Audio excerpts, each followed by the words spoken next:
Hello everyone, welcome back to the weekly Forex analysis. Let's get going and start off with the DXY. And if you remember last week, we were saying that we were going to wait for a reaction for the DXY inside this area. So there were two scenarios in play. First scenario was that if we'll get a bullish reaction from this area here, then I'm going to wait for the price to take out this area here before considering any buy setups, because here the trend is a bit strong towards the downside. So like I was saying, I was waiting for this move to happen as the first outcome, and if that would have happened, I would have waited for a pullback and then I would have went with the longs. Okay, so as you can see, the price didn't do that, and the second scenario played out, and I was saying that if the price action here will be a sideways move, then most likely the price will continue to drop and take out this level here. So as you can see, this is what happened. And now the next move for DXY here, because we have a strong wave down. As you can see also on the MACD, we don't have any divergence between these two legs down that we had here. This means that the price is bound for a correction, and then another drop that will collect some liquidity from this level here, which is a fair value gap level. So for this week, if you want to make a better understanding about the dollar, we are expecting it to consolidate in the first part of the week and then push back down one more time, hit this level, and then we're going to see what happens, and we're going to be waiting for a reaction. EURUSD. For this one, we're expecting the price to push back up one more time in our midweek session. If you remember, we were saying that if the price will break this top here, very important is to watch the price action. And as you can see, we got a sideways move without any momentum towards the downside, which prepared the market for the next move up. Now, as things stand, you see we don't have any divergence on the MACD here between these two tops. So it means that the next move for EURUSD is a consolidation, followed by another push towards the upside. Okay, so this is basically the inverted forecast if you compare it to the DXY. So DXY is going down after a correction, and EURUSD is moving up after this consolidation is finished. Moving on to Pound USD. This one, we were expecting a reaction here towards the downside. We had an area of equal lows sitting below, which was this one, and I was expecting it to be taken out at some point inside this correction before we broke out of it, as you can see. So the analysis last week wasn't good for Pound USD, and as you can see, the price started to move up in an aggressive manner. So now we have a strong impulse here. We just break out of this zone, this previous consolidation that followed this strong impulse towards the upside. So next move here for Pound USD, basically the continuation of the uptrend is now confirmed.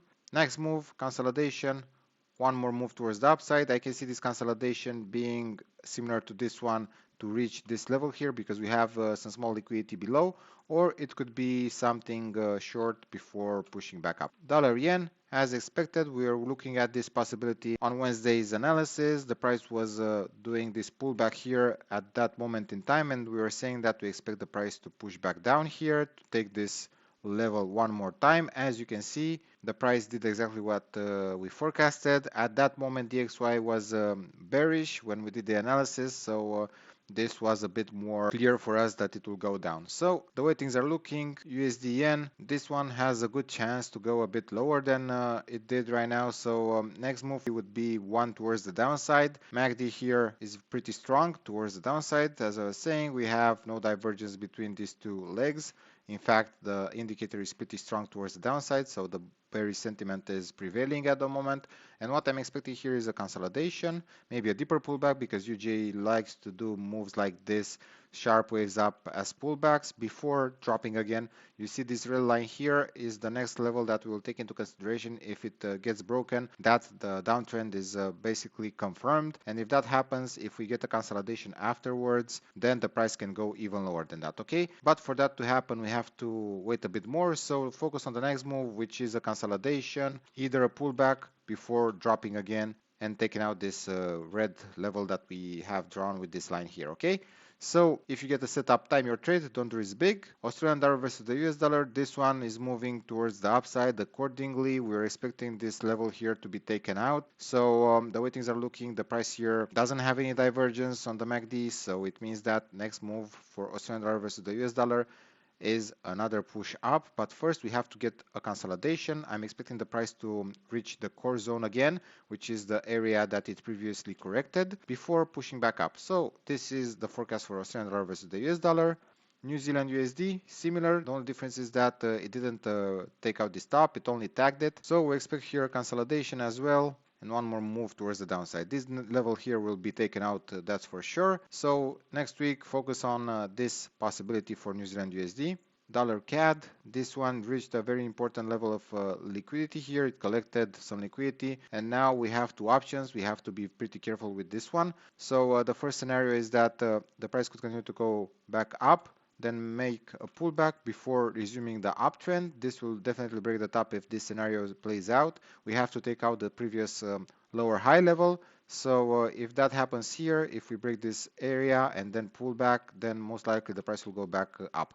If somehow in the beginning of the week we see that the price moves up and down in here, creating a range, then the price will drop one more time, giving us a liquidity sweep underneath this level. We also have a fair value gap area here that we have to pay close attention to, and then we'll update you later on. Dollar Swiss franc, for this one the pattern is going as we expected. We saw this being a corrective structure here. If you remember, we had this leg down, then we had this 1, 2, 3 wave up, and then the price started to drop. And my first expectation here when I saw this correction was that the price will reach down and retest this trend line. And the best opportunity for us that we can get for a buy setup is that if the price will go back down and reach this liquidity level, or even a bit lower, to collect this liquidity from this fair value gap areas or imbalances that we have below. Okay, so next move for USD Swiss franc. As you can see, very important here to note, we don't have divergence between these two legs down. So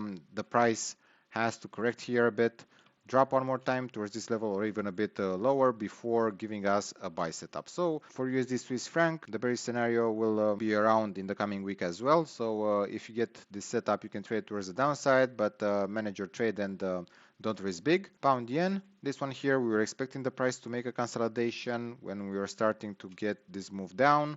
Then we had this pullback, and now the price is dropping, as you can see.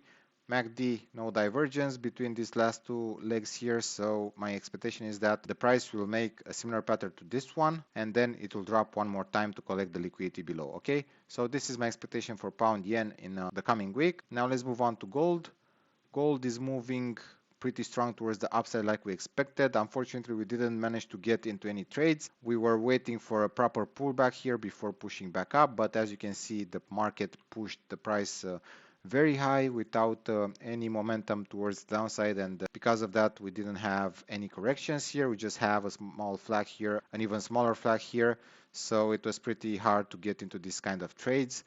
So in the coming week, I expect the price of gold to continue to increase. Even though we made a new all-time high, this doesn't mean that the price will drop from here. So I'm expecting for gold a consolidation, a pullback, hopefully a deeper one, because if the price continues to go in a strong manner and keeps increasing, at some point the higher it gets, the harder it will drop for a consolidation, because it has more liquidity to collect. So here I'm expecting a deeper pullback before going into any buy setups. Silver, this one is moving as we expected. I hope you guys managed to get into this trade here.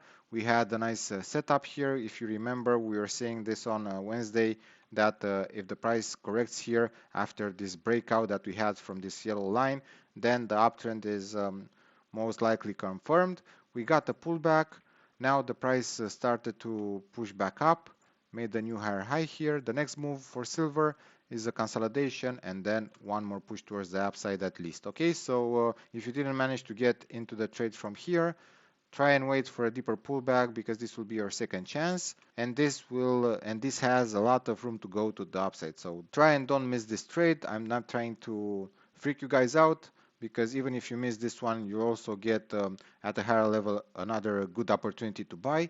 So time your trade. If you get a setup, enter. If you don't get a setup, don't trade, because no matter how much higher the price gets from here, it's against your rules. So you don't want to trade that, because in the long run, consistency is key. And if you start to mess up your trading plan, then definitely you don't have the power and the strength to build up a successful mindset. And of course, you're going to struggle to make any money. Okay, now let's move on to oil. This one here still didn't break the area that we expected. So as long as we are underneath this level here, I'm not advising you guys to trade, because every time the price spiked up, they give us a sharp pullback down, then a messy structure, another pullback down. So it was pretty hard to trade in here.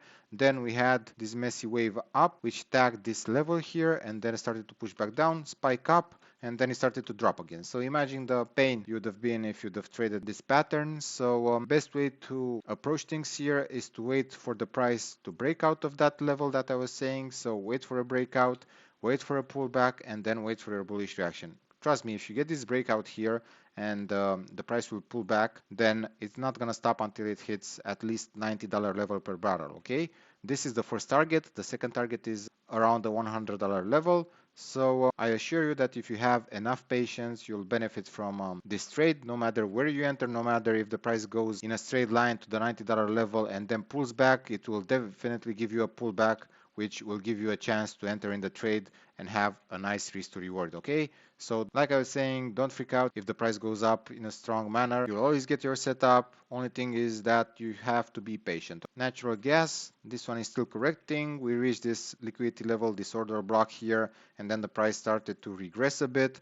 So here we have to be pretty careful and have to pay close attention to the price action. If the price moves sideways here, then the price will drop one more time. And if it decides to go up, I don't think it will give you a proper setup, because it's pretty hard here. We have to break out of this and then pull back, wait for a reaction, and then trade it, okay? So I advise you guys to don't trade this one in the coming week. Let's wait a bit more for some extra candles here to see how the structure will develop, and then we can make up our mind on what happens next. So I don't advise you guys to trade it from here, even though this looks pretty tempting. We're also at a liquidity level here, so the price could start moving back up, and if you decide to sell it, you might be caught up in an unnecessary trade, okay? So keep that in mind. Let's wait for the pattern to develop first, and then we'll make up our mind in the coming streams, okay?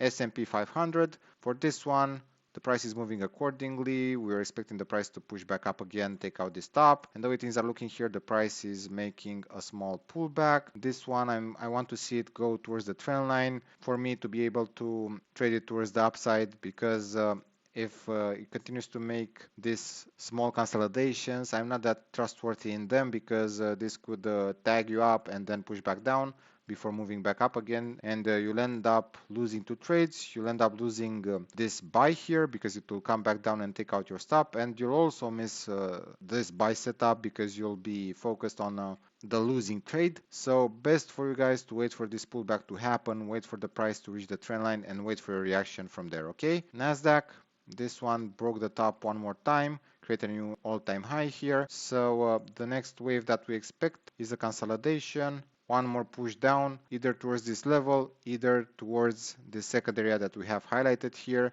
This is short term, and mid-term to long term, I'm expecting NASDAQ to resume the uptrend, correction, and then one more push up and continue the bull run, okay? So with that being said, I hope you guys enjoyed our analysis. Don't forget to hit that like button and also subscribe to our channel. And if you have any other pairs that you'd like us to cover in the future streams, hit the comment section below, drop your pair, and we'll do a video analysis exclusively for you guys. So I wish all of you a happy trading week ahead, and see you on Wednesday for the midweek update.